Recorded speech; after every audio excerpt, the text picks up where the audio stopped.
So for some reason, my computer decided that I should be done, and I apologize for this being long. I'm almost there. So I'm going to do one last little bit for you to get to where we actually need to be tomorrow. So we were just talking about standing waves on a string, but we've also got a whole bit more of the orchestra to deal with. I'm going to argue that all of the other instruments besides, so I'm taking percussion out, I'm taking the strings out, everybody else in the orchestra, or if we're talking about band, whatever you want to call it, there are really only two other instruments or two kinds of instruments. They are all air columns. So we're going to talk about air columns now, just real quick. Come on, stylus. Is everything deciding it's done today? There we go. All of these are air columns.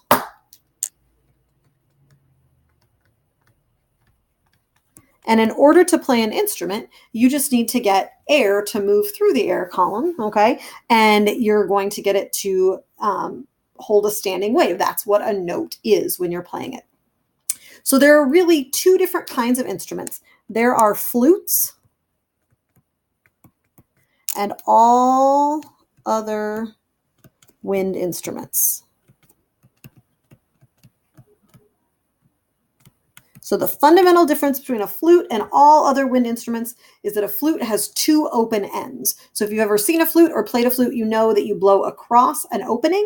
And for a trumpet or a tuba or a saxophone or any other wind instrument that you're talking about, you put your mouth up to one end and then the other end is open. And there's a fundamental difference between those. So we're going to play with flutes first. I'm not going to draw it like a flute. I'm going to draw it just like an air column. So it's just going to be a long tube.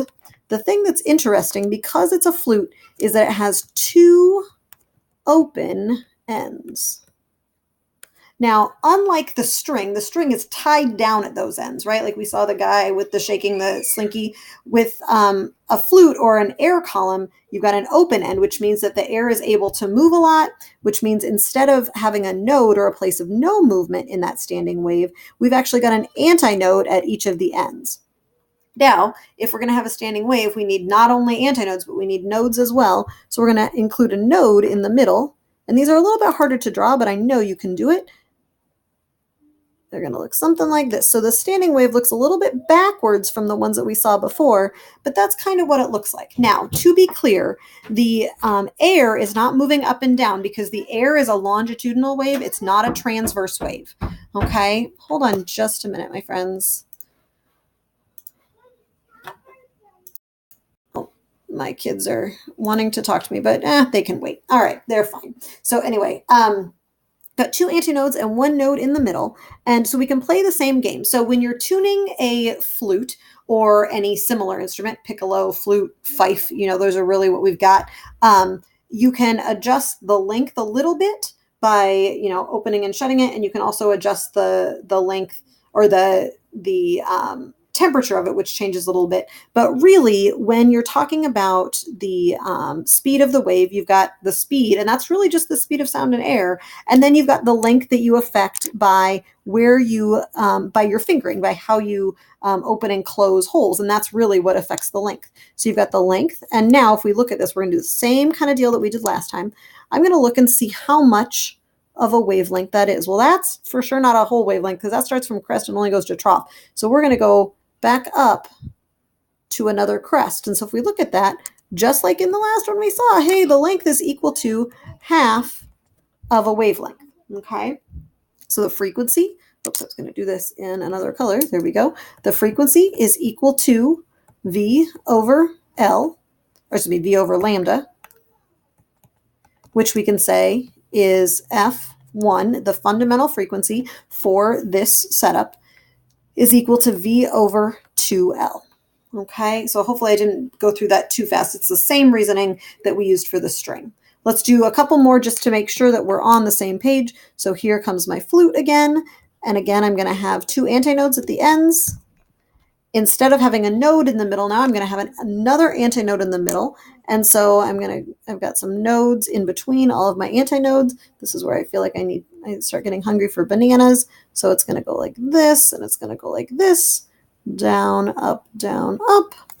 And then if we look for a wavelength, we start at a crest, we go to a trough, back to a crest. So that's for sure going to be one wavelength. So the length of the tube now, okay, this is not changing the length of the tube. Changing the length of the tube would just affect this L here. So the fundamental frequency would be just dependent on the length, okay? For the second one, we're talking about getting an overtone, which is the second harmonic. So I had a student a few years ago who was a very, very good flautist and actually brought her flute in and was able to play overtones. So you could hear one note and then you could hear another note coming up over it, which was another frequency, another standing wave that was played on top of the original fundamental frequency. So in this case, the length of that standing wave is equal to the wavelength. And so we can then look at our frequency equals V over lambda, which, my goodness, is equal to V over L. But again, who likes to have something simple when you can multiply it by a form of 1? So we'll multiply by 2 over 2 because why not?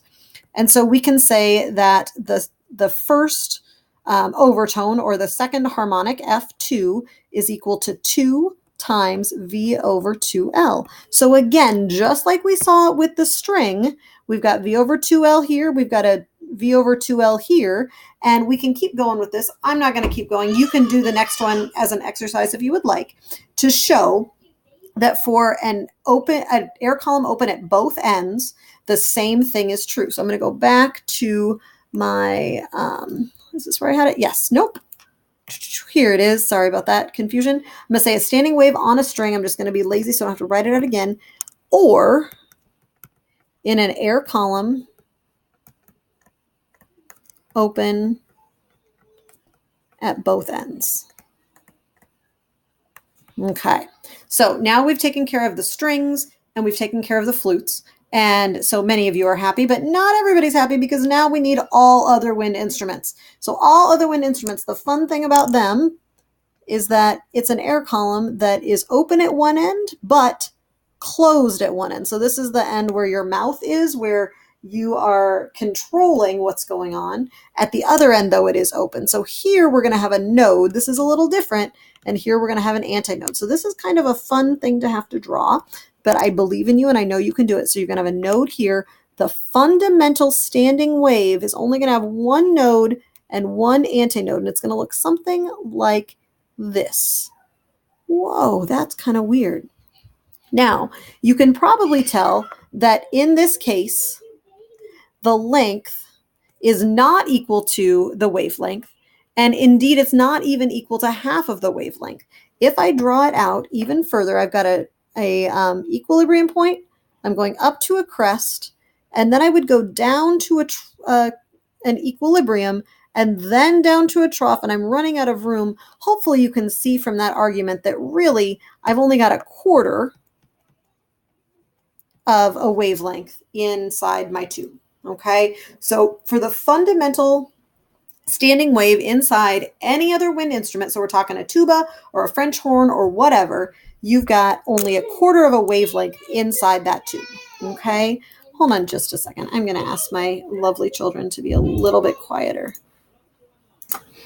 Okay, friends, sorry about that one. Okay, so we're almost there. Whew, okay, here we go. So L is equal to 1/4 of lambda. So we can say that F is equal to V over lambda, which equals, in this case, and so this is kind of funny, this is where it's different. This is why we have to do this one also, is that the fundamental frequency for a standing wave in an air column with it's only open at one end, I should write that in here, open at one end, okay, fundamental frequency, F1, is equal to V over 4L this time, because it was 1/4. So this is a little different, and it's important to note the difference there, okay? So F1 is equal to V over 4L. Okay, so that's fun. Let's see what's going to happen next. We're almost there, friends. We're going to do two more. It'll be great. So that was the first frequency, the fundamental frequency. And here we go. We're going to do another one. So we've got a node here. We've got an antinode here. Those are static, just like in the other ones. We've got one side that's not going to move at all, one side that's going to move a lot. We're going to add to it. So we're going to add another antinode and another node. So here we go. I'm going to do this in light blue again so that I can kind of keep it consistent. So I've got a node here. There's going to be a node here and then antinodes in the middle. So we're going to go up, middle, down, down, middle, up. And then we're going to look and see again, just like we asked before, how much of the wavelength is inside the instrument. So we're going to start from a node or an equilibrium point. We're going to go up to a crest, equilibrium, trough. We're almost there. We just have to go back to equilibrium. So that's going to be, if you kind of divide it into 4 pieces, it's 3 out of the 4 pieces of that total standing wave. So I've got 3/4 of a lambda within the tube this time. So that means if we do F is equal to V over lambda, we can say that F is equal to V over 4/3, got to write that correctly, 4/3 of L. And again, strongly disliking denominators in denominators, we can write that F is equal to 3 times V over 4L. Now here, this is funny. I don't know if you caught it. It's a little bit subtle. When we did the flute and when we did the strings, F1 was 2L and F2 was 2 times V over 2L, right? Same. Now, the fundamental, the simple one for a tube open at one end is V over 4L. The next most interesting standing wave, the next, or the second least complicated, I guess, is 3. What? That's crazy. 3 times V over 4L. So we got that same V over 4L, this stuff right here. That's the same, but now we're multiplying by 3, not by 2, not by anything else. It's 3. So this is funny because now the second most fundamental standing wave is actually called the third harmonic. 3 times F1. Okay? That's a little funny. Let's take a deep breath and see what happens next. We are so close, my friends, and then you can go do what you need to do for the rest of your day. Here we go. So there we go. All right, here we go. So we have got node and antinode. And now I need to have 2 nodes inside and 2 antinodes inside. So we're going to kind of space them out as best as we can. And then we're going to draw. So we've got a node here and a node here and a node here. And then we're going to go up and down and up and down and up and down. And now it's just funny because it doesn't quite fit, does it? It's never quite perfect. So it goes up and down, and that is 1 wavelength.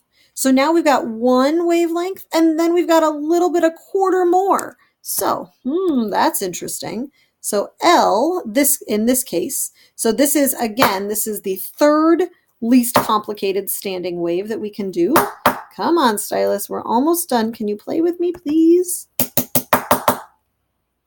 There we go. Is equal to L. So L is equal to, so that's 1, 2, 3, 4, 5/4 this time times lambda. All right, so F is equal to V over lambda. F is equal to V over 5/4 of L. No. I keep writing this backwards. I'm sorry. I'm so excited. Here we go. 4/5 L, because I have to invert that to solve this, okay? And so then, again, denominators of denominators make us sad.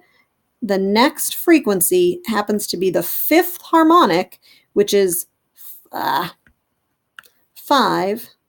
times V over 4L. Okay, so here's the game. Here's the rule. Is, as we said last time, when we said that a standing wave on a string or in an air column open at both ends, Fn was equal to n times V over 2L, we can add to that and say that a standing wave